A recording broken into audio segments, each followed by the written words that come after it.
Hey, welcome. Have you ever looked at a bunch of data, like a chart or a spreadsheet, and realized the one piece of information you actually need is just missing? It's a super common problem. Well, today we're going to dive into the kind of mathematical magic that lets us find information we don't have just by using the information we do have. It's pretty cool. So let's talk about the gap in our data. I mean, we're surrounded by data all the time, right? But it's almost never perfect. You might have a measurement from 1 hour and then the next, but what about all those moments in between? That gap? That's a classic problem. So let's frame this with a really simple, relatable question to get us started. Okay, check this out. Let's say we know the temperature at 2 p.m., and we know it again at 4 p.m. How in the world do we find the temperature right in the middle at 2:30 p.m.? Think about that for a second. We've got two solid points in time, but that middle value is just gone. It feels like we should be able to figure it out, you know? And that is the exact puzzle we're going to crack today. All right, so this whole process of filling in the blanks actually has a formal name. And once you get what it is, you can unlock some serious power. And that name is interpolation. So what is it? At its core, it's just the process of figuring out a value that's in between a bunch of points you already know. The key thing here is that it's not a wild guess, it's a really smart calculated estimate that's based on all the data you already have around it. Now, it's super important to not mix this up with its cousin, extrapolation. They sound similar, but they're totally different things. See, interpolation is all about finding a value inside our data range. It's like finding that 2:30 p.m. temperature when we know 2 p.m. and 4 p.m. We're filling a known gap. Extrapolation, that's when you try to predict a value outside your data range, like trying to guess the temperature at 6 p.m. That's a whole other ballgame. For today, we are focused on filling in those gaps. Okay, so how would we even start to solve our temperature problem? Well, our first instinct is probably the simplest way, right? Let's take a look at what that is, and then we'll see why we might need something a little more powerful. I mean, this just feels natural, doesn't it? The graphical method? You just plot your points on a graph, put a dot for 2 p.m., another one for 4 p.m., connect them with a straight line, and then just find the spot for 2:30. It's visual, it's simple, but, and this is a big but, is it actually accurate? And yeah, here's the catch. The sources are pretty clear on this. This method is really just a rough sketch, a freehand guess, basically. So it's not reliable for anything that needs to be precise, like real science or engineering.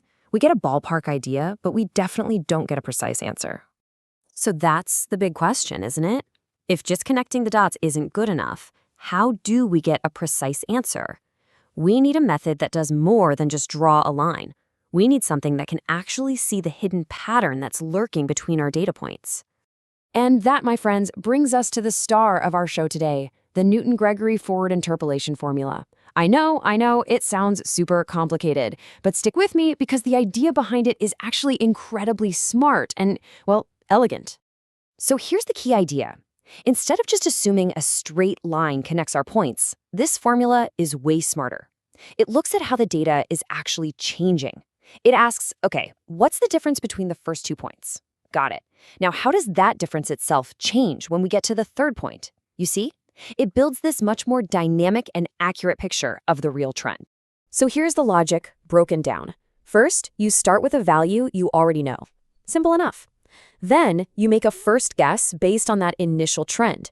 After that, you refine that guess by looking at how the trend itself is changing. And you can just keep refining it, step by step, for even more accuracy. Each little correction gets you closer and closer to the real answer. And here it is, the formula itself. Now, whoa, don't get scared off by all the symbols. I promise this is just a fancy recipe for the steps we just talked about. See this first part? That's our step 1, our starting point. This next bit? That's step 2, our first guess based on the trend. And the term after that? That's step 3, where we refine the guess. See? Each piece just gets us closer to a super precise answer. So let's put some real numbers into this thing and see it in action. Okay, time to put this formula to work. We're going to grab a real example straight from our source material, because theory is great and all, but seeing this thing in action, that's where it really starts to click. So here's our scenario. We've got this table that shows how much of a certain chemical can dissolve in water at different temperatures. So we have the numbers for 10 degrees, 15 degrees, 20 degrees, and so on. The problem? We need to know the exact solubility at 22 degrees. And, of course, that's the one number that's not in our table. So, to solve this, the first thing we do is build something called a forward difference table. It looks a little intimidating, but it's actually pretty straightforward. See that first column of differences? To get that first number, 1.54, all we do is subtract 19.97 from 2151. That's it. And for the next column of differences, we just do the same thing, but with the numbers from the column we just made. Each time we add a column, we're capturing a more subtle layer of the trend in our data. It's like we're looking at the speed, and then the acceleration, and so on. Okay, now we just need to pull out the key numbers for our formula. Our starting point, which we call A, is 10. The step size between our measurements, h, is 5 degrees. Our target value, x, is 22. And from those, we calculate this really important value, u, which works out to be 2.4. Now, all u does is tell the formula exactly where our target is located. So 2.4 just means it's 2.4 steps past our starting point. And just like that, we have everything we need to plug into the formula. So we take all those numbers we just found and that top diagonal row of our difference table, and we literally just plug them right into the formula. So there's our starting value, 1997. Then we add our u value, 2.4, times that first difference we calculated. And we just keep following that pattern for all the other difference values. It's like filling in a Mad Lib, but for math. And once we run all the numbers, boom, the formula spits out our answer. The solubility at 22 degrees is precisely 22.8722. There's no guesswork here, no rough sketch. This is a solid, mathematically derived answer. So that's really cool, right? But this is about way more than just finding the solubility of one chemical. This whole process, this ability to make precise predictions, it has huge implications. So what this quote from the source is really getting at is this amazing idea. Underneath most real-world data, there's a hidden pattern, like a smooth, predictable curve. The data points we have, they're just snapshots along that curve. Interpolation is the tool that lets us basically connect the dots in a super smart way to reveal the true shape of that curve, so we can find any point we want. So, what are the big takeaways here? What's the bottom line? Well, first, we can find missing data with actual mathematical precision, not just rough guesses. Second, this isn't some obscure math trick. It's a foundational tool used in science, engineering, data analysis, you name it. And maybe the most important takeaway is this. The patterns that are hidden in the data we have can tell us an incredible amount about the data we don't have. And that really leaves us with one final thought to chew on.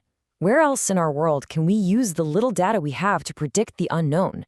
Think about it. From the way a stock price moves during the day to how a city's population grows between each official count. This idea of using what we know to map out the unknown, it's literally everywhere. So the next time you see a gap in the data, maybe you won't just see something missing. Maybe you'll see an opportunity.